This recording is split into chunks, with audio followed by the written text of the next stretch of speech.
جنگ کی تاریخ کا سب سے بڑا جنازہ قرار۔ معروف روحانی اور اصلاحی شخصیت، سلسلہ نقشبندیہ کے عظیم بزرگ مولانا حافظ پیر ذوالفقار احمد نقشبندی رحمت اللہ علیہ کی نماز جنازہ ادا کر دی گئی ہے، جسے جنگ کی تاریخ کا سب سے بڑا جنازہ قرار دیا جا رہا ہے۔ نماز جنازہ پنجاب کے شہر جھنگ میں واقع مرحوم کے دینی ادارے مہد الفقیر کے قریب ادا کی گئی، جہاں عقیدت مندوں کا ایک سمندر امڑ آیا۔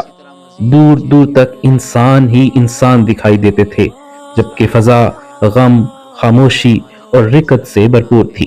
نماز جنازہ کی امامت آپ کے بڑے فرزند مولانا حبیب اللہ نقشبندی نے کروائی۔ جیسے ہی نماز کا آغاز ہوا، شدت غم کے باعث جنازگاہ آہوں اور سسکیوں سے گونج اٹھی۔ بے شمار افراد اپنے محبوب مرشد کی جدائی پر ضبط کھو بیٹھے، آنکھیں اشکبار اور دل بوجھل دکھائی دیے۔ اللہ اکبر، اللہ اکبر۔ کہ ہم نماز کو تسلی سے پڑھیں، اللہ کے احکامات کو تسلی سے ادا کریں، نبی علیہ السلام کے ہر حکم کو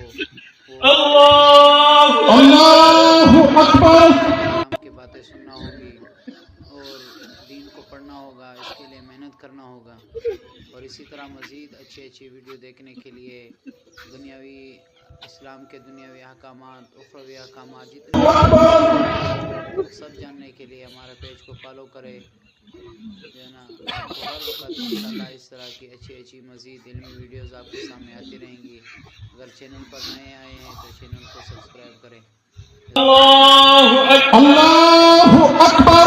السلام علیکم ورحمۃ اللہ، السلام علیکم ورحمۃ اللہ۔ السلام علیکم ورحمۃ اللہ۔ جنازے میں ملک کے مختلف حصوں سے علماء، مشائخ، طلباء، خلفاء اور لاکھوں عقیدت مندوں نے شرکت کی۔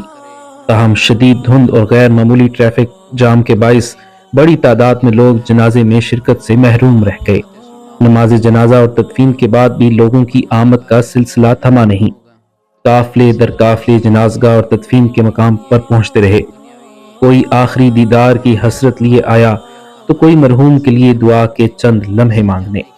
شرکا کا کہنا تھا کہ پیر ذوالفقار احمد نقشبندی کی وفات ایک فرد کا نہیں بلکہ ایک عہد کا خاتمہ ہے۔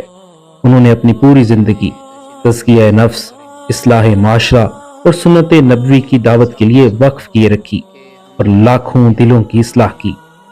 اللہ تعالیٰ مولانا پیر ذوالفقار احمد نقشبندی رحمت اللہ علیہ کی مغفرت فرمائے، درجات بلند کرے اور پسماندگان کو صبر جمیل عطا فرمائے، آمین۔ تو دوستو، جیسے مولانا نے فرمایا، اللہ کے احکامات کے اندر، نبی علیہ السلام کی زندگی کے اندر، نبی علیہ السلام کے ہر سنت کے عمل کے اندر دنیا اور آخرت کا فائدہ ہے۔ تو ہمیں بھی چاہیے کہ ان علماء کرام کے اقوال کو سنیں، ان کی باتوں کو سن کر جن ان پر عمل ہو اور نبی علیہ السلام کی ساری سنتوں کو زندہ کرنے والے بن جائیں۔